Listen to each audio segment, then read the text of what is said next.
tea is how I avoid my students from figuring out who I am. So, I first want to thank Parnassus for allowing me to be here. This is really a special event for someone like me who's just starting out as a writer and wants to do something special.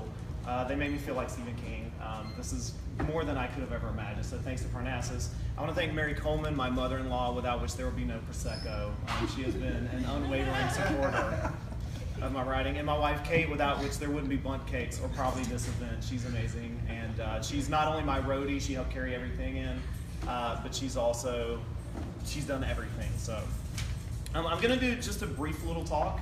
I'm a teacher, so I'll try not to get into lecturing, but I want to talk a little bit about the South I grew up in, because that's something that even in starting out, that's the question I get most often is, where do you get this stuff? And so I think the best way to sort of expound on that is to talk about where I came from. And that might give you a little bit of an idea of how I became the writer that I am today. And so I grew up in a teeny tiny town in middle Georgia called Soperton, Georgia. And it's halfway between Dublin, Georgia and Vidalia, Georgia. So if you've ever had Vidalia onions, there's a good chance they came from a farm from my family.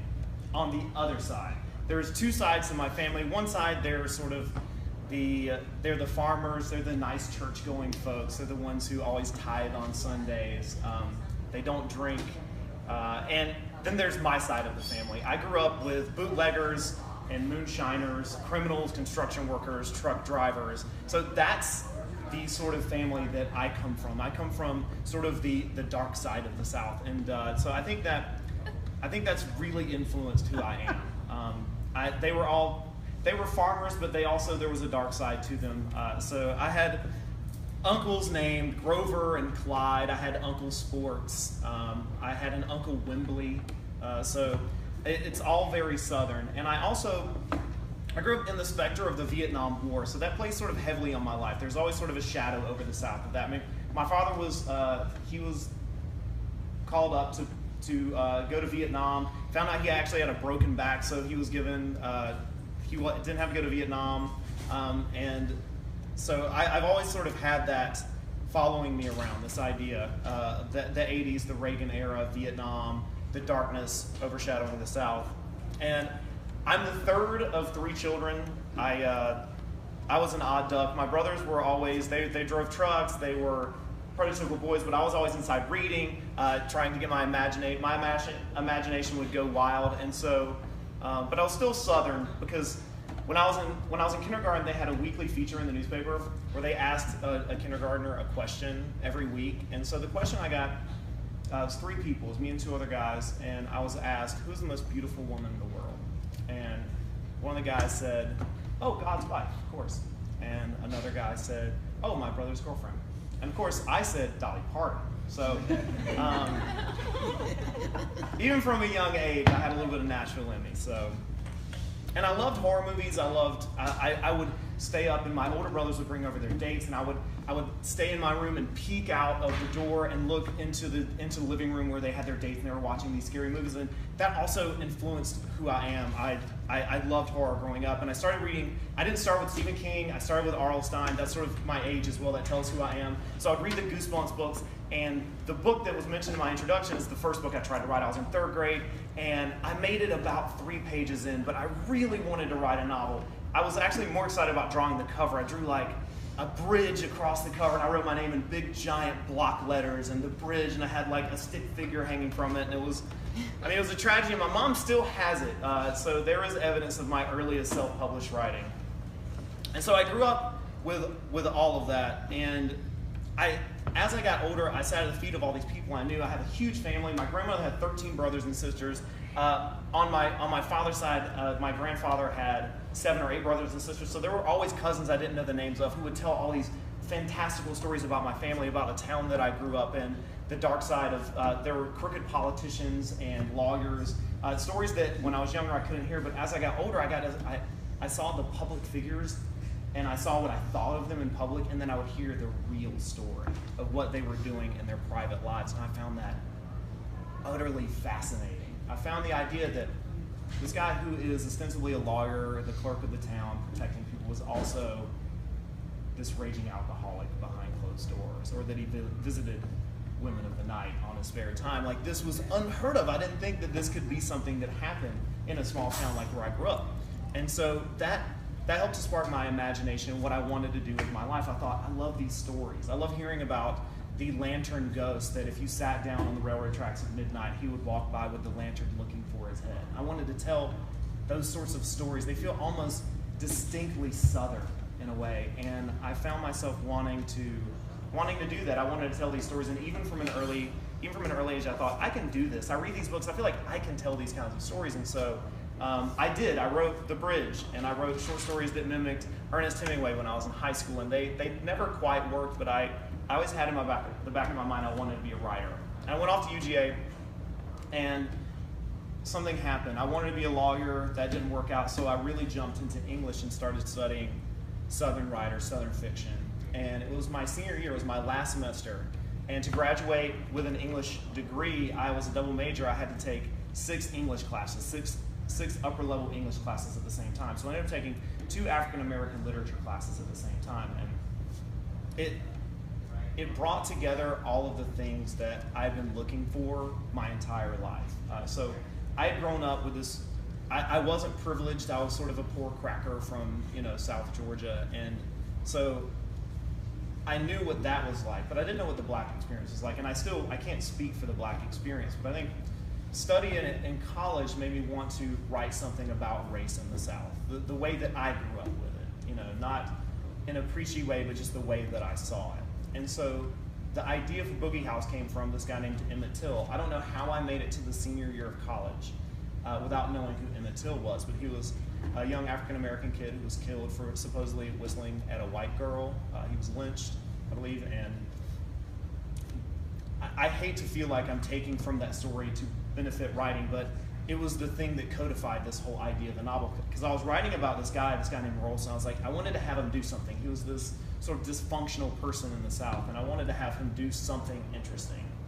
And so solving a murder seemed like the best idea. And I wanted it to be sort of an onion layer of uncovering what the South really is, who these people are on the outside, but what they really are when you peel back the layers. Because in the South, I've always known that it's polite. We're polite in the South, but beneath all the politeness, there's always something there. And that's what these books are really about. And Boogie House, the first book, it was sort of a test case. Like, it's not a plot-driven book. It was really just a book about my hometown.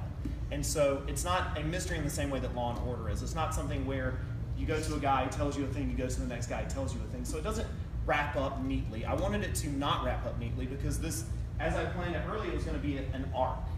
This character who some people say is unlikable in the first book, it's understandable because I wanted him to grow over the course of 4 books.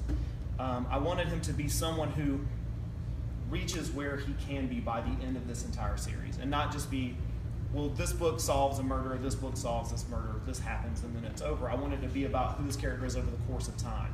And so that's the plan, 4 books. And so Boogie House is about solving this murder, ostensibly, and the name of the murdered victim is Emmett in homage to Emmett Till.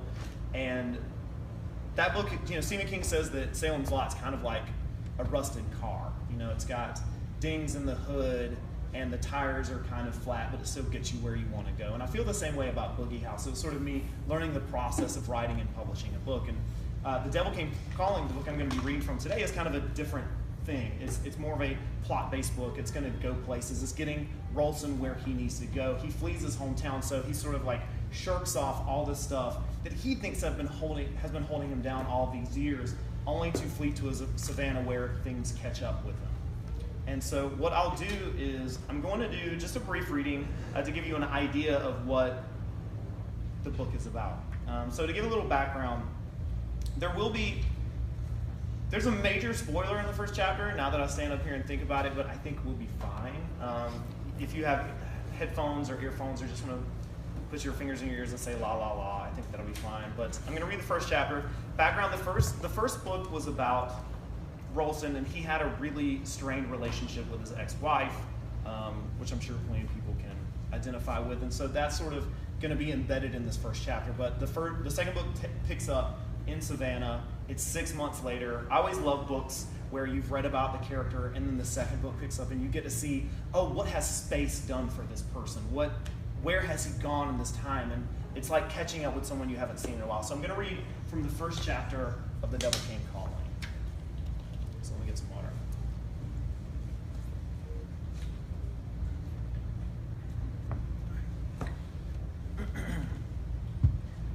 First chapter. A dream of dead ex-wives and old friends drove me to lace up my Adidas at 5 in the morning. I stretched on my way out the door before slipping into a jerky, heaving 10-minute pace. I ran along East Broad, and by the time I reached River Street, my lungs ached like someone had lit a Bunsen burner beneath them. Water calm as a funeral march greeted me, and I stopped for a while to bask in it. The goal was to end up in Forsyth Park for a quick rest under one of the oak trees before limping home for a shower.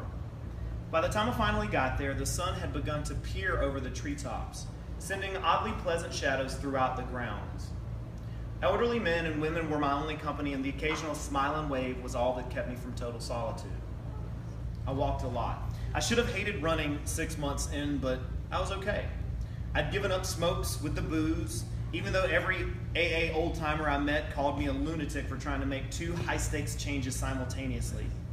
You don't know how stubborn a McKane can be about being told what he can and can't do, I usually responded. I had commenced a morning routine out of desperation when the anxiety got to be too much. At first I'd wake up grinding my teeth like saw blades on wood and just kind of dart out of the house before I knew quite what I was doing. I think in the beginning half of it was me walking to find a liquor store. But being in a new city without an internet connection made it at least troublesome to find a place to indulge my weaknesses. The story I landed on in meetings had to do with my only real close call so far, where I went to a restaurant on River Street one Sunday morning and ordered a beer. Doesn't have to be good, doesn't have to be cold, it just has to be in front of me immediately. This had been after a particularly nasty dream about some convergence of events, river air, and the sweetly sick smell of old alcohol and fresh vomit, and just kind of experienced a deflation of my desire. I went for a walk instead, and when the nightmares came back to me, when the wounds opened up and felt fresh and the people in my life I'd let die hovered before me, I'd take off on a little trot to make them go away. I had gone from figuratively running from my dreams to literally running from them. Eventually, I'd make it back home. Still hadn't had a drink these 6 months since I'd absconded from Lumber Junction. It was like I got a new shot at being lucky, I said at my first meeting, and even though it didn't make a whole lot of sense, that feeling kind of stuck with me. Winston ran the meetings I attended, and he had this saying about my experience. You don't leave the house looking for a drink unless you really want it. And it doesn't sound like you really want it. That wasn't luck, it was a choice, and you made the right one. Day by day, you just don't drink anymore. That's it. Isn't any luck to it. Guess he's right most days. But sometimes, I thought he was just making me feel better. And he was a good man, family man, raised his daughter Yaelis by himself. I kept up with him about as much as I'd ever done with my own family. And sometimes they invited me over for dinner. It was a nice break from eating alone with the dog staring up at me, licking his chops. Somebody rented me a nice little place near downtown, and though I mostly think that it was a stroke of luck too, it was not entirely uncommon for me to hear gunfire in the middle of the night. Sometimes it ripped me from my dreams of seeing men burned alive, of being near death myself, watching the world around me engulfed in flames.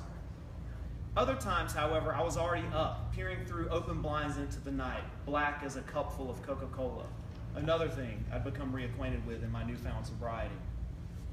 Even though I couldn't sleep, the staring wasn't about insomnia. The sixth sense I used to possess, in which dead people got up and gave good conversation to me, still hadn't entirely vanished. I expected something, I reckon. In my head, I had a vision of a man trundling down a tree-lined walkway straight for me, his eyes cold and dark and ready for dealing death. Didn't have to be a dead man, probably wouldn't be a dead man, but nevertheless, I expected someone to come for me, and my only hope was that I'd be ready for him when he did. A couple of close calls had sent me rifling through my bedside drawer for my .45. False alarms, old drunks stumbling back home to their modest little houses, tilting this way and that, but managing to stay upright. The gunfire never bothered me, but the men in the old suits set my skin to dancing around on me. One of these days, I was in the habit of thinking it won't be a man in an old suit stinking of jug wine that will be walking down the path. Be ready for that unless you want to join the cavalcade of the dead you've created. Other new things? I don't know. I got a TV with some screen burn in so every show looked like it was advertising a Fast and Furious movie. It's all right. I don't watch much more than the Braves anyway, and they didn't make it to October this year, so the television looks like little more than an oversized knick-knack. And the dog too, Willie the Mutt. Not much of a guard animal, spends most of the time on the bed I bought him, eyeing me with his cloudy gaze like I owe him something, but overall not a bad dog either. Guess I'm just not used to something depending on me. Got a new phone, not a flip phone either. I upgraded and got something like an iPhone, but not quite as fancy. Still, couldn't make the damn thing work very well. I'm only in my late 30s, but I've reached the age where technology has left me bereft and confused. Mostly I call people on it. I text some too, though I'd prefer not to. After I contemplated the fortune of my circumstances, new phone and all the dead bodies and whatnot, I put my legs beneath me and tried to run home. They felt rubbery and loose for the task, so I walked the majority of it. I still hadn't figured out the process for getting music onto my new phone, so no old blues or 80s metal for me. Instead, I allowed the sound of the wind through the trees to push me forward. Down the sidewalk and up the steps of my tiny new house sent me to my first truly unsettling moment in the place. I heard Willie barking even before I saw the destruction. I'd only ever heard him bark that way when he saw, or mostly smelled since he was largely blind, another dog he found disreputable. I couldn't get the key in the lock fast enough, and when I got inside, I was greeted with what might have been an ominous movie scenario. Things were everywhere. Couch cushions and books had been strewn all over the living room, the stuffing of each piled like remaining snowdrifts along the living room floor. The place had been ransacked, and I might have rushed to get my .45 had I not noticed the tuft of white material dangling from my dog's snaggletooth jaws. "The hell did you do all this for?" I asked him, at which point the old dog barked. Just once, an acknowledgement of the deed. He also swiped his tail across the floor once to show his own joy and amusement at the task, but then he lumbered back to his bed and lay down, sighing like he was already over the situation. Still in my running shoes, I went about cleaning up after the bastard. Some of the stuff was mine, but most of it had been procured through some extensive shopping at the Goodwill off West Broad, so it wasn't a grievous loss. Everything had a mismatched, I've had this since I was 18 look, but I'd have to do for now. When I got out of Lumber Junction, I'd gotten out quickly. The house was sold as quickly as possible, and I left most everything there. I feared bringing all of that with me, and that it would make me more likely to relapse, which had been my primary concern. I'd fled Lumber Junction like someone was looking for me, and the more time I spent in Savannah, the more I believed that might be true. My ex-wife, Vanessa, had been involved with some nasty business and some nasty people before she died, and something told me there was a dark cloud with my name on it floating around somewhere in the world. I don't know what it was that made me look up, but I did. I'd been wiping up a tiny pee stain over by the television, the dog's favorite spot, while I reckoned something glinted out of the corner of my eye. The realization made me bolt upright. My heart played a 4/4 backbeat in my chest double time. I hadn't seen the item in question since, hell, I couldn't remember when, and of all the things Willie had ripped up and tossed haphazardly in the living room, this couldn't have been one of them. It was a relic from the past, from a time before all the bad business in the junction, when the world was still bright and shining and in front of me. So much was behind me now, and this one thing was a simple reminder of all that could have been. On a shelf where I'd been storing the few books I'd brought with me sat Vanessa's engagement ring. "Welcome back, baby," I said to the cool morning air.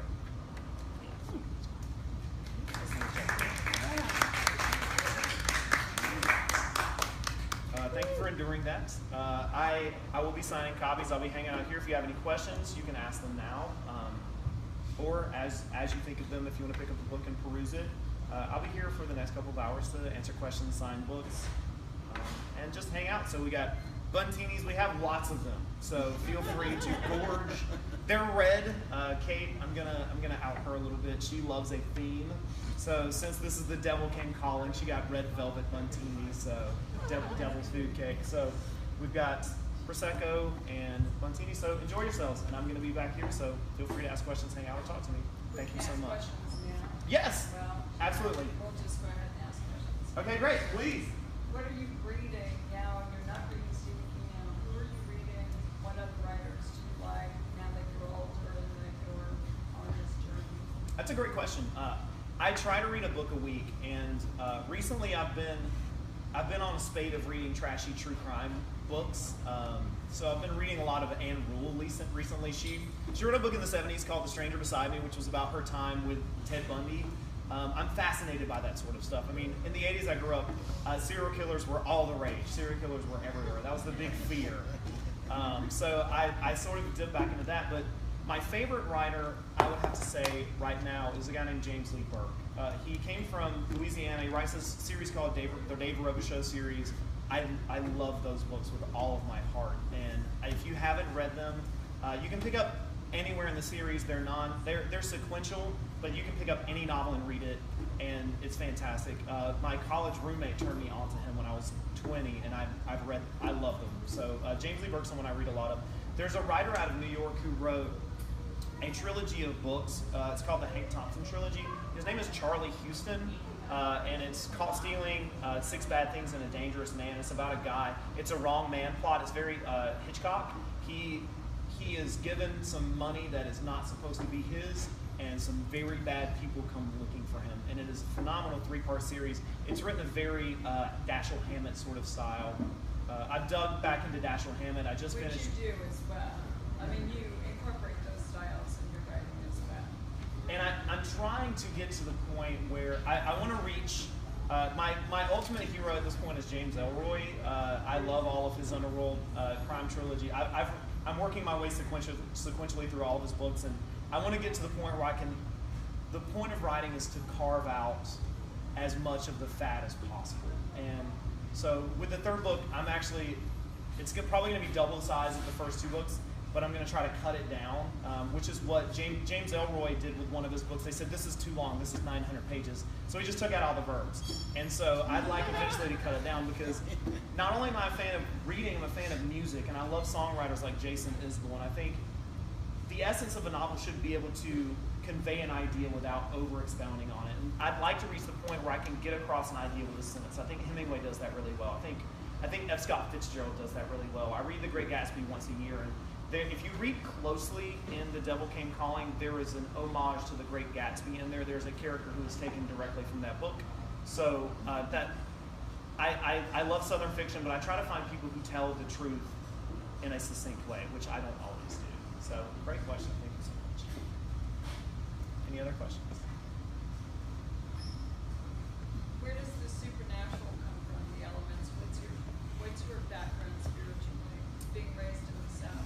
So even the criminals go to church and right. believe in Jesus. They do. They usually are sweating, though. There's a big difference. So, I mean, I grew up in a largely religious family. It was all around me. I mean, it practically permeated the town. There's a joke that I make whenever I go home. Any restaurant that goes out of business, a church springs up in its place. So, there's actually a fried chicken place that's now a Methodist church, and I think there are more churches than people where I grew up. So it's there. It's always around, and I've sort of dallied with, I've danced with church. I went to a Pentecostal church in high school, so I went to where the preacher would stand up and talk for a few minutes, and then someone would there would always be a moment every Sunday where someone would just start saying things in an inconceivable language, and so people would run up and down the aisles, and it wasn't snake handling or anything like that, but it was a very intense religious experience. I mean, people were falling out, and we'd have like 4-hour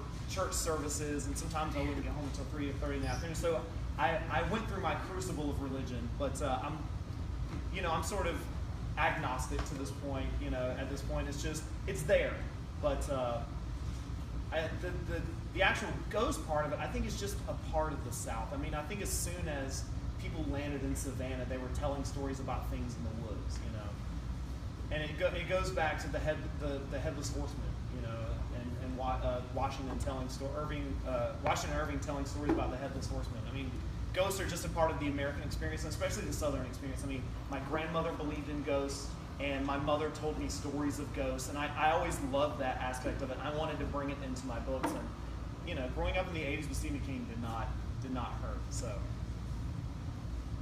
but I want it to be the supernatural aspect of the books. I want to be just sort of something that glides in and out. It's not necessarily all of the plot, but I want it to be something a little different. This isn't just another sort of PI story. I'm not trying to just like create a character who's just going to go from story to story. And I think it's integral. Every instance of the supernatural, I try to make it integral to who this character is. It's all about who he is and how he grows as a person.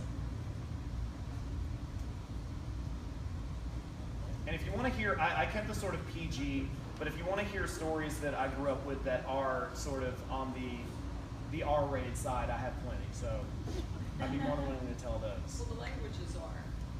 Mm-hmm. I said the languages are. Yeah. Your writing style. Thank you. Which is just, yes. Right. Just The languages are. It's contemporary. Yes, it is very contemporary. My belief is that characters should talk the way that they should talk, and I try to be as realistic. And I'm not someone who talks like a lot of the characters talk in the book, although I have my moments. But I write about people who do very bad things, and so people who do bad things generally don't talk in good Christian language. And the third book, I'm having a struggle because there's a lot of it in it because it's all bad people. I mean, Rolson in the third book, just to give a preview without spoiling anything, he finds himself in what in the first book I call it a nest of snakes, and so he finds himself in a nest of snakes in the third book, and it's almost impossible for him to figure out who is good, who is bad, and who he should trust. So there's a lot of bad language in that book, and so I have to find a way. Usually what I do is I just let it, how the sentence appears in my head, I let it go on the page, and later I'll edit it out if it's inappropriate, but usually it is if it's true to the character. So I channel my inner Quentin Tarantino sometimes, I guess. So. All right, well, feel free to ask any other questions. I'll let you guys get to the Prosecco. It is chilled and ready to be popped, so feel free to grab some and grab a Buntini and come get a book signed. So thank you guys so much, and thanks Parnassus. Thank you, Kate, Rachel, and Nanny, everybody.